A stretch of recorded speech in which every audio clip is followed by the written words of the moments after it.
quand on arrive à marier l'hypothèse de pensée, l'hypothèse scientifique, et puis l'observation du visible physique par les yeux, alors, eh bien, on a une confirmation de l'hypothèse, c'est-à-dire que à la question « mon hypothèse scientifique est-elle vraie ou fausse ?», le monde répond par « oui ». Mais qu'est-ce que ça veut dire? Ça veut dire que la croyance en la vérité est un peu plus assurée et renforcée. S'il répond non, ça veut dire si on n'a pas de confirmation, s'il y a une falsification, alors, eh bien, on est sûr que c'est non. Et lorsque on transfère ce modèle dans ce qu'on appelle la démocratie, c'est-à-dire la démocratie libérale, eh bien, c'est est-ce que votre désir, c'est bien de satisfaire cette sorte spécifique de désir ou non, produit manufacturé, et on expérimente votre nature interne de croyance, de désir, comme on expérimente la nature externe, c'est-à-dire qu'on produit en vous quelque chose qui répond, quelle que soit votre volonté de confirmer ou d'infirmer la question « est-ce que tu es ce désir ou non ?» Vous pouvez fermer la porte? Merci. Et donc cette communication, elle est basique. Hein.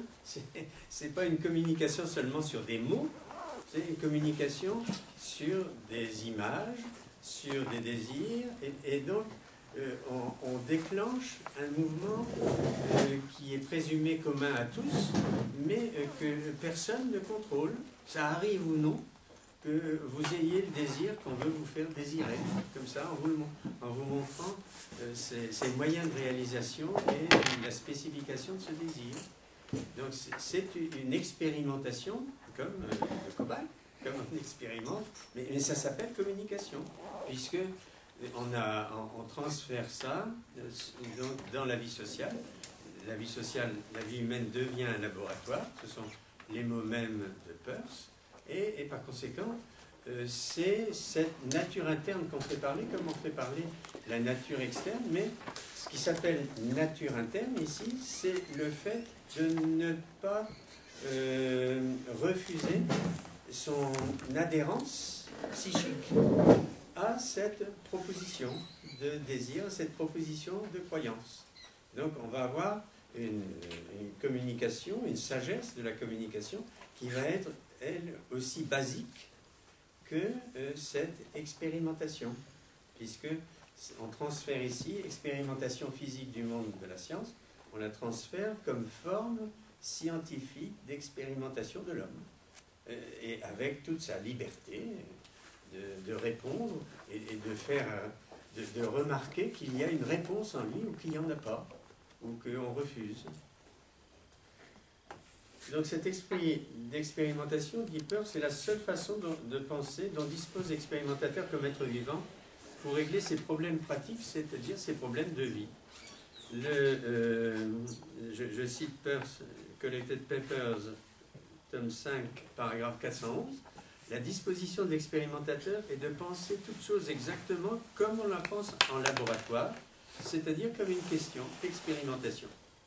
Et donc, la politique culturelle du libéralisme, c'est d'expérimenter ce que Leibniz appelait la sapientia universalis, c'est-à-dire la sagesse universelle inscrite dans les systèmes juridiques, moraux et politiques.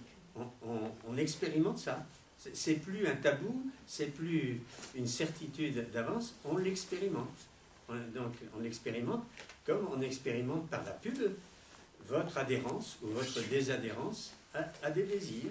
C'est ce que les Français des années 70, qui soient les théoriciens des intensités ou non, n'arrivaient pas à comprendre chez les Américains. Ça leur sautait tellement aux yeux que c'était un concept qu'ils ne pouvaient pas digérer, hein, parce que c'est basique, c'est radical, et ça affecte la pensée à travers les yeux, et puis par conséquent, ça ne peut pas être conçu comme une communication réelle. Donc c'était pour eux comme s'ils se retrouvaient comme les ethnologues du XVIIIe siècle chez ceux qu'ils appelaient les sauvages. Pour eux, l'Amérique du Nord, les années 70, donc ça les frappait de cette façon-là. Excusez-moi, mais la semaine dernière, vous avez dit un truc, vous avez dit que les Américains ils avaient un siècle d'avance sur le fait que, par rapport au langage et à la pensée. Ils avaient un siècle dans la découverte, mais un siècle d'avance aussi dans les abus. J'avais dit, parce que c'est justement parce que c'est un consensus qu'on présuppose aveugle pour qu'il soit valide, c'est-à-dire il est hors de prise de votre volonté, hors de prise de votre jugement, il arrive ou non, et c'est comme ça que ça devient un abus.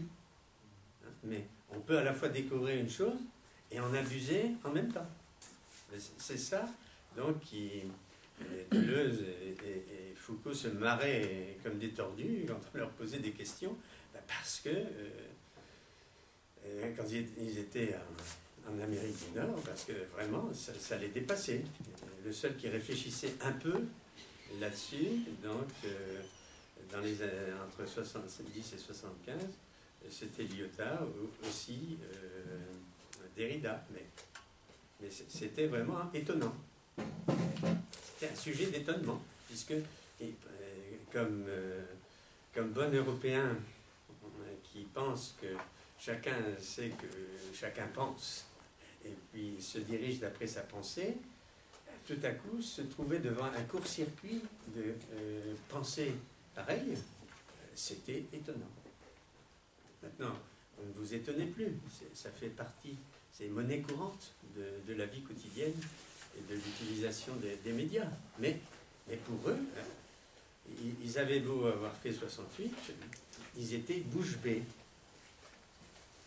Donc c'est ainsi qu'ils expérimentent la sapientia universalis livrée par les institutions juridiques, morales et politiques de la modernité, à la façon dont les scientifiques en expérimentent ce que Leibniz appelait la mathesis universalis, le savoir universel. On expérimente continuellement de nouvelles vérités physiques de l'homme.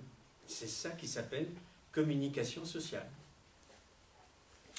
Donc, le jeu de langage de la science se transforme ainsi en forme de vie universelle, en expérimentation totale de la socialité ou de la convivialité. Cette universalisation semble valide dans la vie sociale comme dans la vie psychique, car elle nous a fait découvrir que la vie mentale elle-même n'est qu'un processus d'expérimentation communicationnelle de soi. D'une certaine façon, Sartre était encore un naïf en parlant de création de soi, hein. Expérimentation, un vivant, un animal qui s'expérimente lui-même. C'est ça le psychisme. C'est ça le dialogue de soi avec soi. Donc, il faut voir là où donc, il y a radicalisation, mais en même temps, quand on parle en termes généraux de communication, donc, on pense que ça va très bien, on ne peut pas faire mieux. Hein, expérimenter le désir de tous à propos de tel ou tel désir particulier, l'accord de tous, mais consensus, qu'est-ce que vous avez de mieux? Qu'est-ce que vous avez contre le consensus? Consensus, ça veut dire, eh bien, sentir ensemble. Donc ici, c'est prendre à la lettre, hein, cette notion de consensus expérimental. Donc elle nous a fait découvrir cette universalisation de la vie de la science. Elle nous a fait découvrir que la vie mentale elle-même n'est qu'un processus d'expérimentation communicationnelle de soi, un dialogue avec soi qui ne trouve son autorégulation par la vie sensible, affective, cognitive, pratique et consommatoire de l'individu qu'en s'harmonisant avec le dialogue que cet individu mène ainsi avec ses partenaires sociaux, puisque quand il parle à quelqu'un d'autre, il expérimente l'accord d'autrui, l'adhérence involontaire d'autrui, l'adhérence de sa nature, donc de désir, de croyance et d'intention d'agir. Et c'est ça qui est le moteur de cette expérimentation totale de l'homme. On a donc une sorte de vie complète. Hein, les théoriciens ou les idéologues nord-américains, ils vont toujours lier donc l'autoréalisation de soi avec le dialogue avec autrui.